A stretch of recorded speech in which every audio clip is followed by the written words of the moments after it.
hérna í Haukadalsskógi, Hákonarlundi, að smíða bálskýli eða grillskýli. Þetta var hér, við fengum styrk frá Ferðamannasjóði Íslands til þess að endurreisa í rauninni gamalt skýli sem var byggt í 2007 af Einari Óskarsssyni og Morten, danskur maður sem starfaði hér.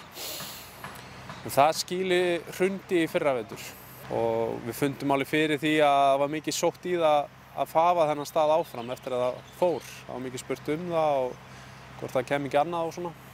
Og þess vegna var brugðið að það ráði í rauninni að flytja það inn í Hákonarlundinn. En hitt gamla skýli stóð fyrir utan hann. Þannig að það lá svona svolítið bert fyrir veðri og vindum. Þannig að það var farið í það að fá sömu verktaka og byggðu skýlið á Laugavatni. Nýja skýlið hannað eftir skýli sem í Þjórsárdal sem rauninni smíðað eftir danskri fyrirmynd. Jóhannes Hlynur smíðaði ásamt sínum mönnum, sínum tíma. En þetta alveg meter stærra á alla kanta. Ívar Örn Þrastason, hann náttúrulega aðal byggingarstjóri Skógræktarinnar bæði hér á Laugavatni og hann kom náttúrulega að þessum ásamt Jóhannes Bjarna að útfæra þetta hús og hanna það. Viðurinn sirka grein úr Haukadalsskógi og verið fluttur niður í Þjórsárdal og verið unninn þar. Það mikið læti. Það byrjaði í miðja maí. Svona um það bil og þá var teknar holur og farið í smíði á rauninni festingu sem steyptar niður.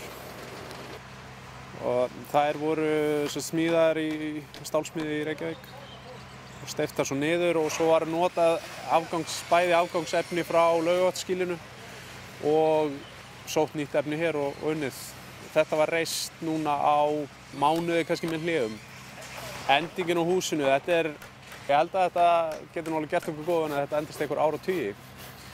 Að minnsta kosti burðarviðurinn, af því að kannski sem frábrigðið öðrum skýlum sem hefur gert að það eru steyptar festingar niður úr stáli og burðarvirkið rauninni fest á það. Þannig að það ekki að rotna niður í jörðinni. Það kom hérna mikið af fólki í dag, 15 manns allavega og rauninni að klára húsið því að það var eftir að klæða og þakið. Það gert úr efni frá sem við vorum að vinna í Þjórsárdal, bandsaga og við erum núna að negla á þakið og snirta hérna í kringum húsið, hreinsa upp greinar og kvista upp, kurla, bera í möl og annað sem tengist þessu og búa til göngustíga á. Við vonumst til þess að þetta verði tilbúið bara núna á komandi dögum eða vikum, það verði svona endanlega tilbúið. Það allt náttúrulega á vinnslunni að gera aðgengi betra og fá fleiri í skóginn og þannig að fleira fólk getur notið þess. Og rauninni gegnum þennan skóg og bara liggur bara alveg fram hjá skýlunum sjálfu aðgengi fyrir fatlara, stígur sem sérgerður fyrir hjólastóla og liggur hérna frá bílastæðinu og alveg upp í skóg. Það mjög margir sem koma hérna. Þetta náttúrulega rétt við Geysi og það eru ótrúlega margir sem bæði þvælastinga, einstaklingar, Íslendingar, útlendingar og þetta mjög svona eftirsóttur staður, hægt að segja. Á þetta bjóða upp á svona ef við náum að klára framkvæmdina eins og hún hugsuð þá verði þetta hús sem getur tekið á móti stærri hópum, stærri og smærri. Ég hef fulla trú á því að verði grillað mikið hér og held að það verði mjög vinsælt, sérstaklega ef það spyrst út.